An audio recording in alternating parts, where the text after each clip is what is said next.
அன்பு கொங்கு சொந்தங்களுக்கு வணக்கம். இன்று டிசம்பர் 29. அனைத்து கொங்கு வேளாளர் கவுண்டர்களும் மாபெரும் தலைவரை போற்ற வேண்டிய தினம்.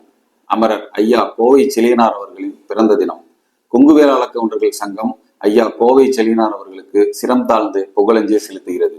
ஐயா அவர்கள் கொங்கு சமுதாய மக்களுக்காக செய்த சில சாதனைகள்.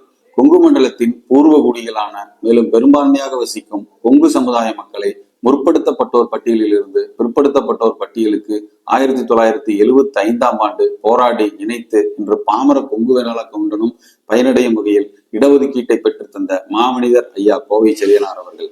அதே போல் மாவீரர் ஐயா தீரன் சின்னமலை கவுண்டர் அவர்கள் எப்படி கொங்கு சமுதாய மக்களுக்கு வீரத்தையும் போராடும் குணத்தையும் விதைத்து சென்றாரோ, ஐயா கோவை செலியனார் அவர்கள் ஒற்றுமையான சமுதாயத்தால் தான் நம் பாதுகாப்பையும் உரிமைகளையும் உறுதி செய்ய முடியும் என்ற எண்ணி 1989ஆம் ஆண்டு கொங்கு வேளாளர் கவுண்டர்கள் பேரவை என்ற ஜாதிய அமைப்பை உருவாக்கி இன்றளவும் கொங்கு சமுதாய இளைஞர்களிடத்தில் சமுதாய பற்றையும் கலாச்சாரத்தையும் பாதுகாக்க வேண்டிய மாபெரும் விதையை விதைத்து சென்ற மாமனிதர் ஐயா கோவை செலியனார் அவர்கள். அதே போல் முன்னாள் முதலமைச்சர்களான ஐயா எம்ஜிஆர், ஐயா கருணாநிதி, அம்மையார் ஜெயலலிதா மற்றும் ஐயா NT ராமாராவ் போன்றவர்களால் முதலாளி என்று அழைக்கப்பட்டாலும் தன்னுடைய இறுதி காலகட்டத்தில் கொங்கு சமுதாய மக்களுக்காக ஜாதிய அமைப்பை உருவாக்கி தான் சம்பாதித்த பணத்தை செலவழித்த மாமனிதர் ஐயா செலியனார் அவர்கள்.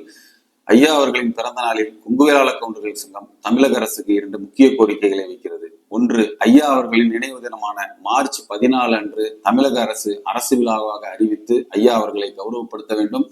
இரண்டாவது, ஐயா அவர்களின் பிறந்த ஊரான காங்கேயத்தில் ஐயா அவர்களுக்கு வெண்கல சிலை அமைத்து அவரது புகழை போற்ற வேண்டும். கொங்கு மக்களின் நீண்ட நாள் கோரிக்கைகளான இந்த 2 கோரிக்கைகளையும் தமிழக அரசு நிறைவேற்றி தர வேண்டும். ஐயா கோவை செலியனார் புகழ் ஓங்குக. நன்றி.